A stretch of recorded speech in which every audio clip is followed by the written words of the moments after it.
নমস্কার বন্ধুরা, চন্দনা রান্নাঘরে স্বাগত। দেখুন চন্দনা রান্নাঘরে আজকে কি রান্না হচ্ছে। প্রথমেই আমি বলছি আজকে তো মকর সংক্রান্তি, তো আমাদের আজকের দিনে তো পিঠে পায়েস খেতেই হয়। আর রান্না করার আগে আজকে তো নিরামিষ রান্না হবে আমাদের, বেশিরভাগ ঘরেই রান্না হয় নিরামিষ, কিন্তু তার আগে আমার মা বা শাশুড়ি মারা ঠাকুরের উদ্দেশ্যে পায়েস রান্না করে। হ্যাঁ, পায়েস রান্না করার পরে খোলা পোড়ায়, মানে ওই চিতই পিঠা করে না, ওই পিঠা করে আগে খোলাটা পুড়িয়ে তারপরে রান্না হয়। তো মা শাশুড়ি মাও নেই, আমার নিজের মাও নেই, তো এখন তো আমার উপরেই সব কিছু মানে ভালো মন্দ সংসারে সব কিছু নির্ভর করে। তাই জন্যে ভগবানের উদ্দেশ্যে আজকে পায়েস রান্না করতে নিয়েছি, কিন্তু চটজলদি কী করে করা যায় সেটাই ভাবছি। আচ্ছা দেখুন কি কি লাগছে। আমি 1 সের দুধ এখানে জাল করতে দিয়েছি। এই যে ফুটছে দুধ, হ্যাঁ দুধ ফুটছে। এখন আমি এই যে গোবিন্দভোগ চাল নিয়েছি, এটা আমি 2 মুঠ দেব, ভেজা অবস্থায় 2 মুঠ দেব। আর কাজু কিশমিশ, একটু খেজুর গুড়, আর এটা চটজলদি করার জন্য এটা শুকনো, দেখেছেন শুকনো গোবিন্দভোগ চাল 2 চামচ, এটা পেস্ট করেছি, কিন্তু এখান থেকে আমি 2 চামচ দেবো। হ্যাঁ, এরকম 2 চামচ দিয়ে দেব, তা চটজলদি আমার পায়েসটা হয়ে যাবে। আমি দেখাচ্ছি এর মধ্যে এখন কি করে কি করব। দেখুন এই যে দুধ টকবক করে ফুটছে। এখন আমি এই বাটির থেকে এই 1 মুঠ আর এই 1 মুঠ 2 মুঠ চাল দিয়ে দিলাম। হ্যাঁ, চাল দিয়ে কি করব, এখন এই চালটা ফোটা পর্যন্ত, মানে একটু আধা সেদ্ধ হওয়া পর্যন্ত আমি অপেক্ষা করব। তারপরে আমি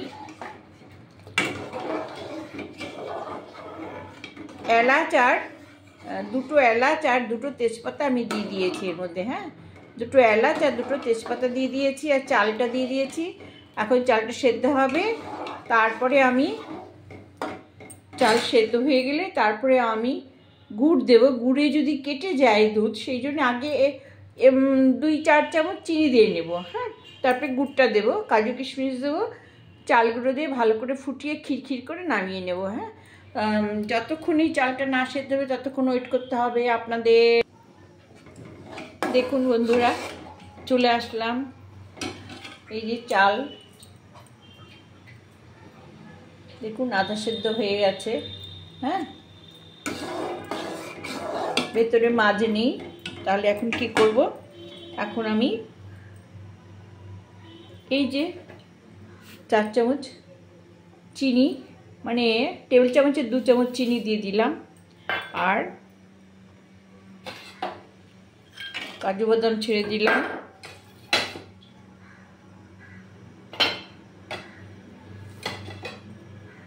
গুড় ছেড়ে দিলাম, দিয়ে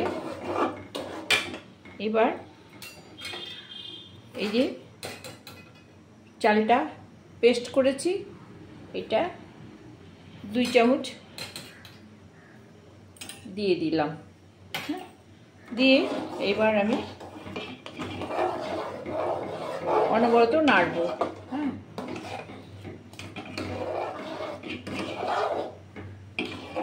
চালটাও সেদ্ধ হয়ে যাবে এই গরমে গরমে। হ্যাঁ, আর গুড়টাও গলে যাবে, আর খিরখির তৈরি হয়ে যাবে চটজলদি। হ্যাঁ, এইভাবে একবার আপনারা পায়েস তৈরি করে খেয়ে দেখবেন, অপূর্ব লাগবে। হ্যাঁ,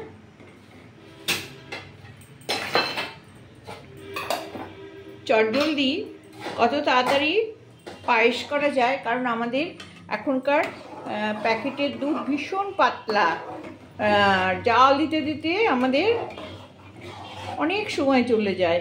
কিন্তু এইটা দেখবেন একদম এরমভাবে করে দেখবেন, একদম খিরখির পায়েস হবে। হ্যাঁ, খেজুর গুড় দিয়ে চটজলদি খিরখির পায়েস। কাজু কিশমিশ আপনারা নাও দিতে পারেন, এলাচ নাও দিতে পারেন, তেজপাতা নাও দিতে পারেন, শুধু খেজুর গুড় দিয়েই করতে পারেন, চিনি নাও দিতে পারেন। হ্যাঁ, কিন্তু গুড়ের স্বাদ হলে খুব। আর এই পায়েসটা দেখছেন তো এরকম জল জল, কিন্তু এটা আস্তে আস্তে আস্তে আস্তে ঘন হয়ে যাবে। হ্যাঁ, আমি এবার সার্ভ করে দেখাবো। হ্যাঁ, দেখবেন এই যে গরমে গরমে চালটাও সুন্দর সিদ্ধ হয়ে যাবে, আর ওই গুঁড়ো চালটাও সুন্দর এর মধ্যে স্মেল ছাড়বে। হ্যাঁ, একবার এইভাবে করে দেখবেন। আমাদের মারা তো চাল গুঁড়ো করে খেজুর গুড় দিয়ে এমনি এরকম করে হেলান তৈরি করতো। আচ্ছা, আমি সার্ভ করে দেখাবো। হ্যাঁ, এবার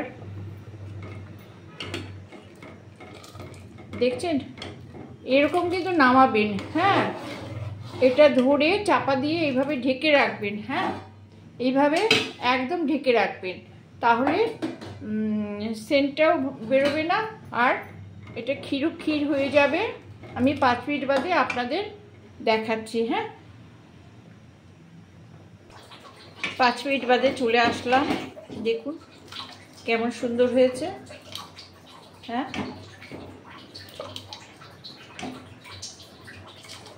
দেখছেন তো, এবার আমি দেখুন আমি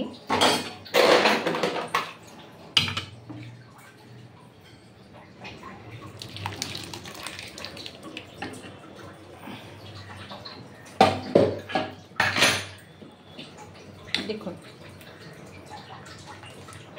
এটা আস্তে আস্তে জমে যাবে। হ্যাঁ, একদম ক্ষীর পায়েস, চটজলদি পায়েস। হ্যাঁ, আপনারা এইভাবে পায়েস তৈরি করে সবার মুখে তুলে দেবেন। হ্যাঁ, ওকে বন্ধুরা, ভালো লাগলে একটা সাবস্ক্রাইব করবেন, লাইক করুন, শেয়ার দেবেন। ওকে, আমি সমস্ত উপকরণ ডেসক্রিপশন বক্সে সব বলে দেবো। হ্যাঁ, অনুগ্রহ করে আমাকে ছেড়ে যাবেন না, আপনারা আমাকে একটা সাবস্ক্রাইব করে দেবেন। হ্যাঁ, লাইক করে শেয়ার দিয়ে বলবেন কেমন হয়েছে। হ্যাঁ, আর অবশ্যই একবার বাড়িতে তৈরি করে খাবেন। হ্যাঁ, নমস্কার।